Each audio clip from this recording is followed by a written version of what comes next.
जय श्री श्याम दोस्तों।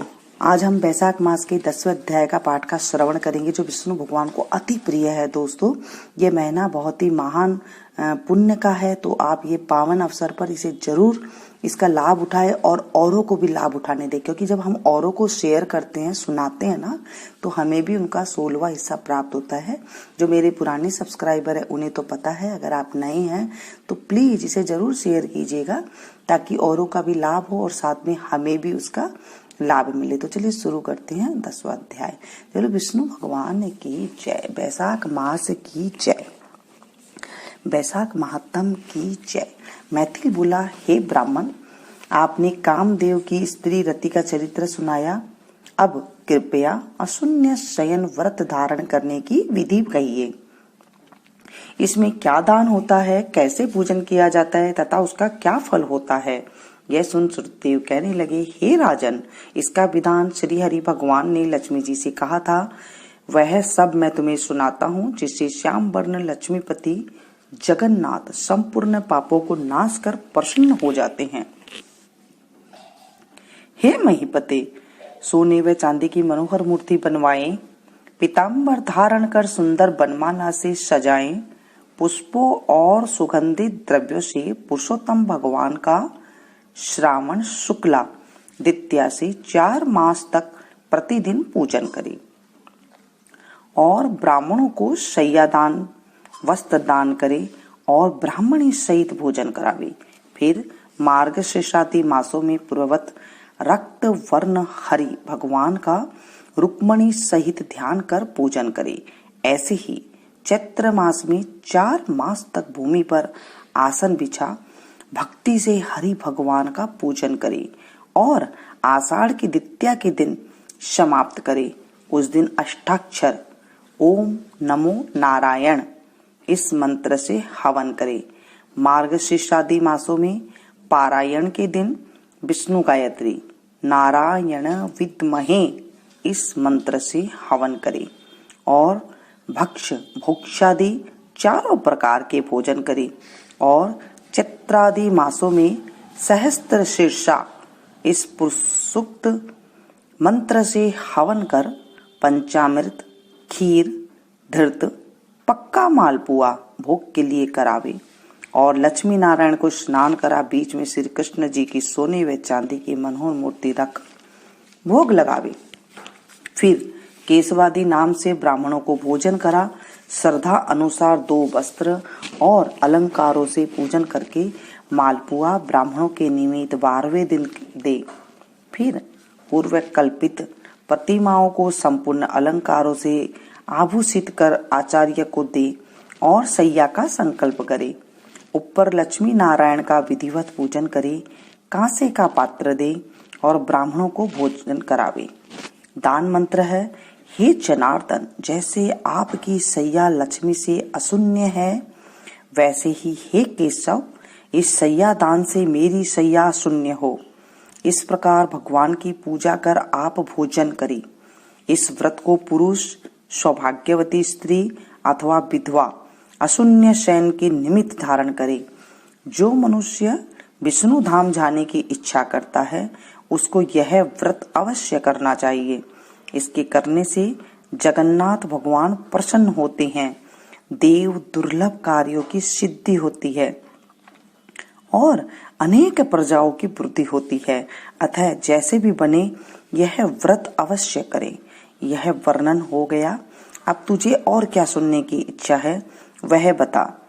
यह सुन राजा ने फिर सुरदेव जी से पूछा, हे महाराज, बैसाख मास में छत्र दान करने का महात्म बताइए, क्योंकि बैसाख के कर्तव्य शुभ कर्मों को सुनते सुनते मेरी तृप्ति नहीं होती।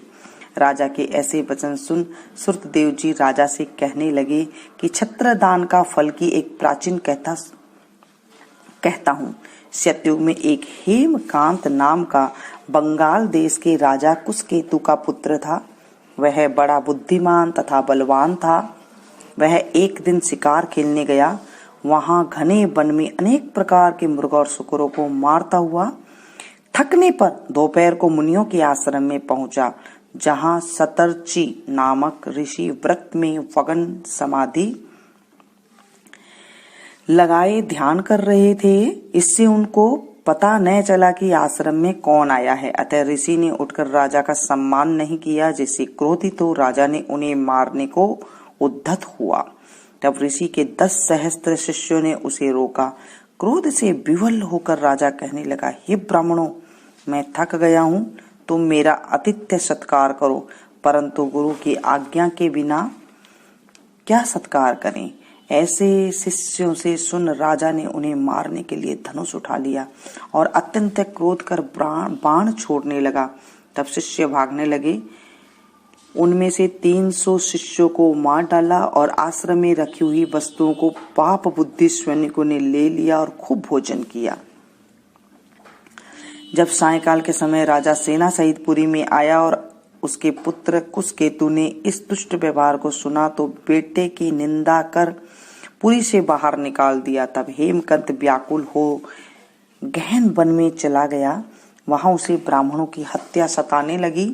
वहां पर जीव जंतुओं को मारकर खाते हुए इधर उधर घूमते घूमते 28 वर्ष बीत गए। एक दिन की बात है, तीर्थ यात्रा करते हुए तीर्थ नामक महामुनि बैसाख मास में दोपहर के समय वन में आए, जो धूप और तिरसा के मारे व्याकुल हो वृक्षहीन स्थान में मूर्छित होकर गिर पड़े। देव योग से हेमकांत ने तीर्थ मुनि को ऐसी दशा में देखकर ढाक के पत्तों की छतरी बना धूप निवारण के लिए सिर पर लगाई और अलंबू का जल दिया। इस उपचार से मुनीश्वर की मूर्छा जाती रही। तब जब चेत हुआ तो उस पत्तों की छतरी को लगाए धीरे धीरे किसी गांव में पहुंचे। इसी पुण्य के प्रभाव से उसकी 300 ब्रह्म हत्याएं दूर हो गई, जिससे हेमकांत को बड़ा विस्मय हुआ और मेरी ब्रह्म हत्या कैसे दूर हो गई। इसी विचार में पड़ा था कि हेमकांत को संग्रहणी रोग उत्पन्न हो गया, जिसके प्रारस संकट जान व्याकुल हुआ। तभी उसे 3 पुरुष बड़े भयंकर यम के दूत दिखाई दिए। वह अपने कर्मों को सोचने लगा कि उसे छतरी दान का ध्यान आया। सो ही वह विष्णु भगवान का स्मरण करने लगा। तुरंत विष्णु भगवान ने अपनी महामंत्री विश्वक्सेन को आज्ञा दी कि तुम जल्दी जाकर यमदूतों को रोको, क्योंकि हेमकांत ने वैशाख मास में धर्म किए हैं। इसलिए उनसे छुड़ाकर उसके पिता कुशकेतु राजा के पास ले जाकर कहो कि विष्णु भगवान के आज्ञा अनुसार तुम हेमकांत को राज्य का भार सौंप दो। विष्णु भगवान की आज्ञा पर विश्वक्सेन हेमकांत को साथ लेकर कुशकेतु के पास गए और जो जो बात विष्णु भगवान ने कही थी वह सभी उसको बता दी, जिसको सुनकर कुशकेतु ने पुत्र को सिंहासन पर बिठाया और स्वयं अपनी स्त्री सहित वन में तप करने चला गया। तब राजा हेमकांत ने वैशाख मास में कही सब शुभ कर्मों को किया, जिनके करने से जितेंद्रिय दयालु सर्व संपत्तियों से युक्त पुत्र पुत्रादि से संपन्न हो संपूर्ण भोगों को भोग कर विष्णु लोक को गया। वैशाख मास के धर्मों से अधिक कोई धर्म पापों को नष्ट करने वाला नहीं है और यह सुलभ तथा धर्म अर्थ काम मोक्ष रूप पुरुषार्थ चतुष्टस्थ का दाता है। जब बोलो विष्णु भगवान की जय, वैशाख मास की जय, वैशाख महत्तम की जय। दोस्तों पसंद आई तो प्लीज एक लाइक जरूर दें, इसे ज्यादा से ज्यादा शेयर कीजिएगा। मिलती हूँ मैं एक नए अध्याय के साथ। Thank you.